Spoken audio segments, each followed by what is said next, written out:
우리가 이제 한탄강이라든지 주변에 보면은 이 개울이나 강에 보면은 강에 건널 수 있도록 무엇이 나져 있죠? 돌이 나져 있어요. 돌.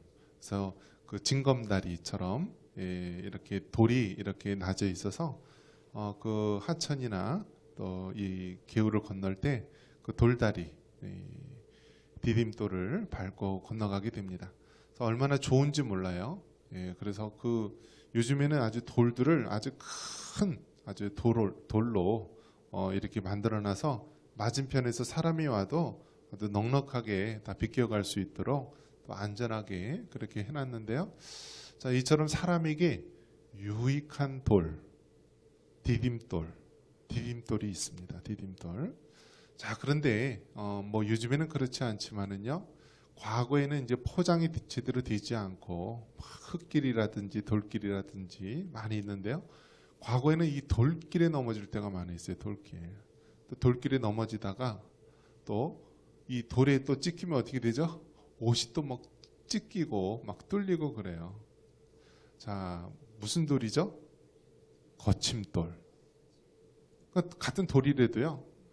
우리에게 유익을 주는 디딤돌, 또 징검다리 같은 디딤돌이 있는가 하면 우리 가는 길을 넘어뜨리게 하는 거침돌이 있다라는 것입니다.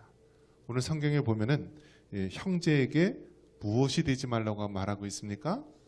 거침돌이 되지 말라라고 이야기하고 있습니다. 그래서 여러분 정말 우리는 예수님 믿는 사람으로서 오늘 본문에 뭐라고 얘기하냐면 그리스도를 섬기는 자라는 표현을 쓰고 있는데요.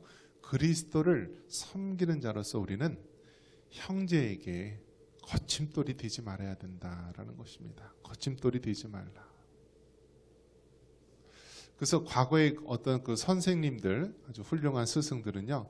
뭐라고 얘기하냐면 나를 딛고 가라. 또 나를 밟고서 더 멀리 더 높은 곳에 가라라고 이야기를 합니다. 위대한 스승들 또 위대한 사람들 자신을 희생해서 자신의 제자들이나 다른 사람들을 더 멀리 더 높이 또 자기가 가고자 하는 보다 넓은 세상으로 나아갈 수 있도록 자신을 밟고 가라. 자신을 딛고 가라. 그렇게 하면서 자신이 친히 그 사람이 도움이 되고자 하는 삶을 살았던 많은 훌륭한 분들이 있습니다. 자, 그래서 우리는 그리스도를 섬기는 자로서 과연 어떻게 살아가야 되는가? 그리스도를 섬기는 자로서. 여러분 이런 생각을 해보셨습니까? 교회가 정말 우리가 하나님을 믿고 끝난다라고 한다면 교회가 산속에 있어야지 왜 도시 한가운데 있을까? 왜 세상 한가운데 있을까? 이것은요. 교회는요. 우리가 하나님을 섬기는 것이지만 하나님을 섬김과 동시에 이 수평적인 관계로 다른 사람에게 영향을 미치는 것입니다. 그래서 우리가 십계명을 보면 무엇을 할 수 있습니까? 십계명을 보면은요. 십자가가 떠올라야 되는 것입니다. 십자가. 그래서 1계명서부터 4계명. 우리가 무엇이죠? 너는 나 외에는 다른 신을 섬기지 말고 우상을 만들지 말고 하나님의 이름을 망령되이 일컫지 말고 또 안식일을 기억하여 거룩하게 지키라. 이것이 무슨 계명입니까? 하나님과 사람 사이에 이 수직적인 이 계명을 나타내고 있습니다. 그래서 십계명은 이것으로만 끝나는 것이 아니라 또 5계명서부터는 무엇이 나오죠? 이 사람과 사람 사이에 다루어질 이 수평적인 계명에 대해서 나옵니다. 5계명이 무엇인가요? 내 부모를 공경하라는 것입니다. 그래서 인간관계의 가장 기본이 무엇이냐면 부모에게 어떻게 대하느냐. 그것이 가장 기본이라는 거예요. 부모한테 정말 잘못 대하는 사람들은요. 정말 이 10계명 중에서 가장 기본이 되는 계명을 어긴 거다라고 말하는 것입니다. 그래서 5계명이 네 부모를 공경하고 또 살인하지 말고 간음하지 말고 도둑질하지 말고 거짓 증거하지 말고 탐심을 품지 말고 이게 다 무엇이냐면 수평적인 계명이에요. 사람과 사람 사이에 지켜야 될 계명. 그래서 10계명은 우리가 정말 하나님을 믿는 자로서 어떻게 살아가야 되는가? 하나님을 마음과 목숨과 뜻을 다해서 사랑해야 된다. 그리고 수평적인 관계로 네 이웃을 내 몸과 같이 사랑해야 된다라는 것으로 우리가 정리해서 볼 수가 있는 것입니다. 오늘 본문에서 보면은 더 우리가 구체적으로 본다면 그리스도를 섬기는 자는 그러면 어떻게 되는가? 그리스도를 섬기는 자. 그래서 그리스도를 섬기는 자는 어떻게 해야 되는지 이야기를 하는데요. 자, 먼저 그러면 우리 13절에 오늘 한번 같이 한번 읽어보겠습니다. 자, 13절입니다. 그런즉 우리가 다시는 서로 비판하지 말고 도리어 부딪힐 것이나 거칠 것을 형제 앞에 두지 아니하도록 주의하라. 아멘. 자, 먼저 오늘 말씀의 제목처럼 형제에게 거침돌이 되지 말라라고 이야기하고 있는데요. 그런즉 내가 다시는 서로 비판하지 말고 하면서 내가라고 썼습니까? 아니면 그런즉 우리가 다시는 서로 비판하지 말고 하면서 우리가라고 썼습니까? 내가라고 썼습니까? 우리가라고 썼습니까? 우리가라고 썼죠. 그래서 교회에서는 중요한 게 무엇이냐면요, 우리라는 의식이 중요한 것입니다. 우리. 교회만큼 다양한 그러한 집단이 없습니다. 나이도 뭐 어린아이서부터 뭐 노년에 이르기까지 또 여러 가지 막 배우고 못 배운 사람, 지방색도 뭐 여러 가지고 또 성격도 가지가지, 요즘에는 다문화 가정까지 굉장히 많이 있죠. 그렇기 때문에 교회에서는 내가 나 이렇게 나 중심으로 가다 보면은 교회는 하나 될 수가 없다라는 거예요. 그래서 교회는 항상 어떤 의식이 있어야 되는 거예요? 우리라는 이 의식을 강조하면서 오늘 이 로마서 교회를 향한 이 하나님의 말씀, 우리라는 의식을 강조하는 것입니다. 왜 그래요? 이 로마 교회가 우리라는 의식이 부족했기 때문에 여러 가지 문제가 일어났다라는 거예요. 로마 교회 당시에는 바로 유대교에서 또 예수님을 믿는 그리스도인이 있었고요. 또 이방 족속 중에서 예수님을 믿는 그리스도인이 있었는데 그들이 로마 교회라고 하는 한 교회 내에서 또 지내다 보니까 여러 가지 불협화음과 어려움이 있었던 거예요. 그래서 그들을 향하여서 우리가 라면서 이렇게 우리라는 의식을 강조하는 것입니다. 자, 그렇다면 우리만 하면 되느냐? 저 북한에서 뭐라고 그러죠? 이 북한 김일성 주의를 칭송하는 뭐 그런 그 무리들, 또 극좌파 그 단체 중에서 보면은요, 우리 민족끼리라는 그런 데가 있어요. 우리 민족끼리. 그러면서 이제 어떤 그런 잘못된 사상으로 끌려가는 그런 모임이 있는데요. 교회에서는 크게 균형을 이루어야지 건강한 교회라고 말하는 거예요. 균형을 이루어야지. 자, 머리만 큰 사람이 있으면 그 사람이 정상이에요? 팔다리만 아주 큰 사람이 있으면 정상이에요? 균형이 있어야 되잖아요. 균형. 그죠? 균형이 이루어야 되는 거예요. 균형이. 그리고 교회라는 의식을 생각할 때 나라고 하는 의식과 우리라고 하는 의식과 또 하나님의 것이라고 하는 의식이요, 균형을 이루어야 되는 거예요. 균형을.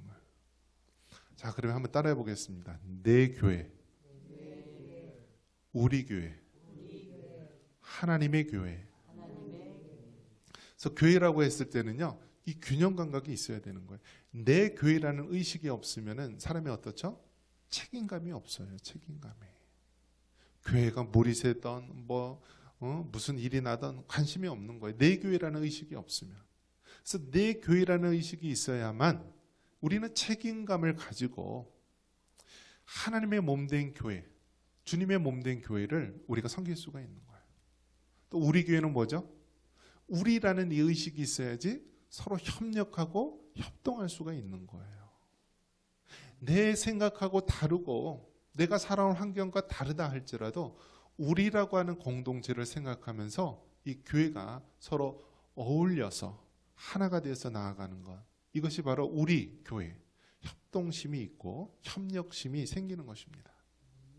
자, 그러면 내 교회라는 책임감과 우리 교회라는 협동심만 있어서 되느냐? 교회는 하나님의 교회라는 의식이 있어야 되는 거예요. 그래서 하나님의 교회라는 의식으로 인해서 우리는 거룩함을 지켜나갈 수 있는 거예요. 자, 그런 면에서 여러분 어떻습니까? 여러분이 생각하는 이 청산교회는 내 교회입니까? 우리 교회입니까? 하나님의 교회입니까? 아니면 이 세 가지가 조화를 이루고 균형을 이루는 교회입니까? 그래서 이것이 조화를 이루어야 되는 거예요. 조화를 이루어야 되는 거예요. 지금 로마 교회의 문제는 무엇이냐면 내 교회, 내 의식, 내 생각, 내 주장만이 너무 강하기 때문에 사도 바울은 로마 교회를 향해서 우리 교회라고 하는 이 생각을 강조하고 있는 것입니다. 그런 면에서 여러분, 우리가 교회, 하나님의 교회를 생각할 때 내 교회를 통한 책임감과 우리 교회라고 하는 이 협동심과 하나님의 교회라고 하는 이 거룩함을 우리가 잘 균형을 이룰 수 있기를 주님의 이름으로 축원합니다. 자, 그런 면에서 우리가 계속해서 보면, 자, 우리 교회라고 하는 의식을 얘기하면서요, 서로 비판하지 말고 13절에 보니까 부딪힐 것이나 거칠 것을 형제 앞에 두지 않도록 주의하라라고 말합니다. 그러니까 거침돌, 형제에게 거침돌이 되지 말라라고 말하고 있습니다. 여러분, 이 같은 돌이라 할지라도요, 다른 사람에게 유익을 끼치는 디딤돌이 있고, 반면에 다른 사람의 앞길을 방해하고 넘어뜨리는 거침돌이 있다라는 거예요. 근데 우리는 어떤 모습으로 살아야 됩니까? 다른 형제에게, 다른 사람에게 유익을 줄 수 있는 그러한 디딤돌, 그러한 모습으로 살아가야 된다라고 말씀하고 있습니다. 자, 그러면 그 당시에 그 여러 가지 문제가 있었는데 음식에 대한 문제가 있었다라는 거죠. 음식. 그래서 이제 그 당시에 시장에 파는 모든 고기라든지 이런 것들이 우상에게 제물 드렸던 그런 음식인데, 그러한 음식의 문제로 인하여서 서로 형제들끼리 교회 내에서 시험이 들지 않도록 하라라는 것입니다.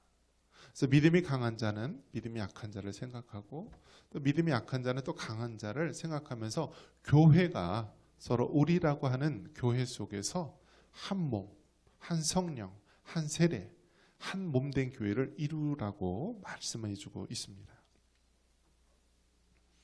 자, 그러면서 하나님의 나라는 먹는 것과 마시는 것이 아니요라고 이야기하고 있는데, 우리 17절 같이 한번 읽어볼까요? 자, 17절입니다. 하나님의 나라는 먹는 것과 마시는 것이 아니요 오직 성령 안에 있는 의와 평강과 희락이라. 아멘. 자, 하나님의 나라. 자, 우리는 하나님의 백성이고 궁극적으로는 하나님의 나라를 이루며 살아가는 것입니다. 교회도요, 우리가 다른 말로 한다면 천국의 기쁨, 즉 하나님 나라의 기쁨을 누리면서 살아가는 그런 믿음의 공동체를 말하는 것입니다.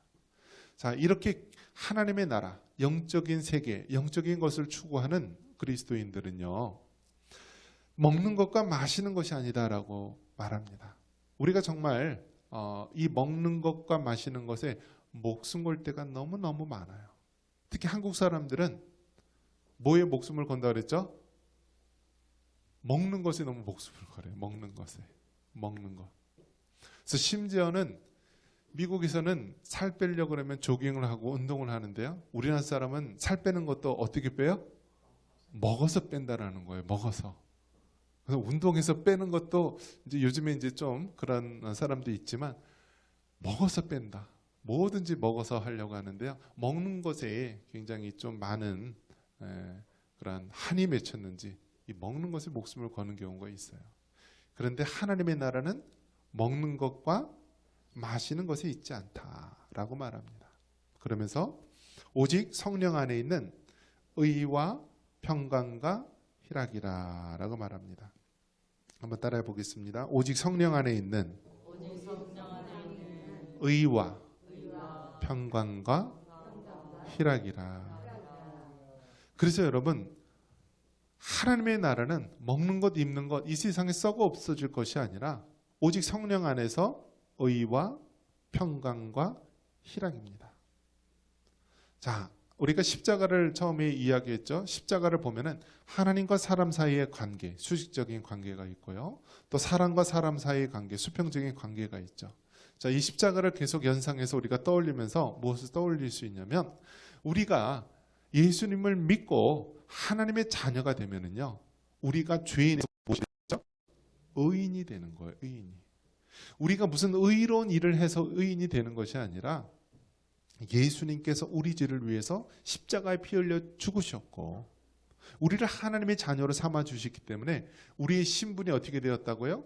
죄인에서 의인이 된 거예요. 그래서 하나님의 나라는 먹을 것과 마시는 것이 아니라 성령 안에서 오직 의, 이 의라는 것, 십자가를 바라볼 때마다 하나님의 그 의가 떠오르고요. 예수님이 날 위해서 피 흘리신 그 보혈을 볼 때마다 이 하나님의 의로움이 우리에게 전가가 된 거예요. 우리가 의롭게 된 거예요. 자, 그래서 의가 나오고요. 그 다음에 뭐라고 나오죠? 평강. 우리가 하나님 안에서 죄인이 의인이 되고요. 하나님 자녀가 되면서 우리에게 달라진 것이 있다면 하나님의 평강이 우리에게 임하는 것입니다. 교회 이름 중에서 여러분, 이 우리나라 사람이 좋아하는 그 이름 중에 평안교회가 굉장히 많았어요. 뭐 지금은 이제 여러 종류의 이름이 많은데 평안, 또 평강, 뭐 또 뒤집어서 화평, 뭐 이런 그런 교회 이름이 많이 있었는데요. 굉장히 이 평안을 많이 좋아합니다. 영어로는 이제 peace 이런 말을 쓸 수가 있는데요. 평안이라는 걸 좋아해요. 평안. 자, 그런데 이 평안은 무엇이냐? 하나님께서 우리에게 주시는 평안이에요. 평안. 요한복음 14장 27절에 평안을 너에게 끼치노니 곧 나의 평안을 너에게 주노라. 내가 너에게 주는 것은 세상이 주는 것 같지 아니하니 너희는 마음에 두려워하지 말라라고 말하고 있는데요. 세상이 주는 그런 평안하고 차원이 다른 거예요. 하나님이 주신 평안, 평화가 있다라는 거예요. 있다. 세상 사람들이 왜 마약을 접하는지 아세요, 여러분? 마약을 접하면은요, 경험하지 못한 세상을 접하게 된다라는 거예요. 경험하지 못한. 그래서 이 암에 걸린 사람들이 그 암에 걸리면은 굉장히 고통 속에서 죽게 되는데요. 암의 고통을 잊기 위해서 이 아편 성분이나 이 또 몰핀 그런 성분을 가지고 진통제 같은 거를 이제 환자에게 마지막 말기암 환자에게 이제 놓으면은요, 그 통증을 좀 이렇게 잊을 수 있다라고 합니다. 근데 그것이 이제 막 이렇게 요즘에 막 이렇게 악한 사람들에 의해서 뭐 마약이 이렇게 막 퍼져 나가는 거예요. 그래서 마약의 종류가요, 뭐 수백 가지가 된다라고 합니다. 수백 가지. 근데 왜 사람들이 그거를 접하느냐? 그 마약에 접하면은요, 그 순간, 짧은 순간만큼은 이 고통을 못 느끼고 그냥 평안하다라는 거예요. 잠을 막 제대로 못 자고 맨날 이렇게 잠을 설치고 그런 사람들이 그런 것을 접하게 되면은요, 꿀잠을 잔대요. 꿀잠을. 그런데 문제는 무엇입니까? 세상의 마약과 세상의 쾌락은요, 처음에는 1이라는 양을 쓰면은 나중에는 2, 3, 4, 뭐 5, 10, 20 계속 양을 늘려야지만 처음에 느꼈던 그 효능이 나타나고, 나중에 이것을 너무나 몸에 안 좋기 때문에 끊으려고 하면은요, 금단 현상에 의해서 못 끊는 거예요. 그런데 여러분, 우리가 예수님을 믿게 되면 어떤 일이 있게 되냐면 세상이 줄 수 없는 평안이 우리에게 임한다라는 거예요. 마약하고 비교할 수 없는 이 하나님 안에서 주는 평안하며 우리 심령, 우리 마음에 임하게 된다라는 거예요. 여러분, 이런 놀라운 것, 세상이 줄 수 없는 하나님으로부터 오는 이 평안을 여러분 누릴 수 있기를 바랍니다. 자, 그래서 하나님의 나라는 먹는 것과 마시는 것이 아니요 오직 성령 안에 있는 의와 평강과 그다음에 세 번째가 뭐라고요? 희락이라는 거예요. 희락. 한번 따라해 보겠습니다. 희락. 이 희락은 무엇이냐면 기쁨을 얘기하는 거예요. joyful. 아주 막 기쁘다. 너무나 기쁘다. 그러니까 예수님 믿는 사람의 특징을 이야기한다면 예수님 믿는 사람은요. 그 마음속에 평안함이 있고요. 그리고 기쁨이 있어요. 기쁨이. 여러분 TV에 나오는 사람들 보면은요. 그 사람이 정말 유난히 얼굴이 밝은 사람이 있어요. 유난히 얼굴이 막 기쁨이 넘치는 사람이 있어요. 뭐 얼굴이야 이렇게 빛이 나는 사람이 있어요. 근데 대부분 그런 사람들 보면은 예수님 믿는 사람이 많더라고요. 예수님을 믿게 되면 어떻게 돼요? 우리가 이제 죄인에서 의인이 되고요. 하나님이 주시는 평안함에 우리 심령을 주장하게 되고 그러면 당연히 우리가 정말 이 희락이 기쁨이 넘쳐나게 되는 것입니다. 하나님의 나라는 먹는 것과 마시는 것이 아니에요. 오직 성령 안에서 의와 화평과 기쁨 이것이 우리 삶 속에 있게 되는 것입니다.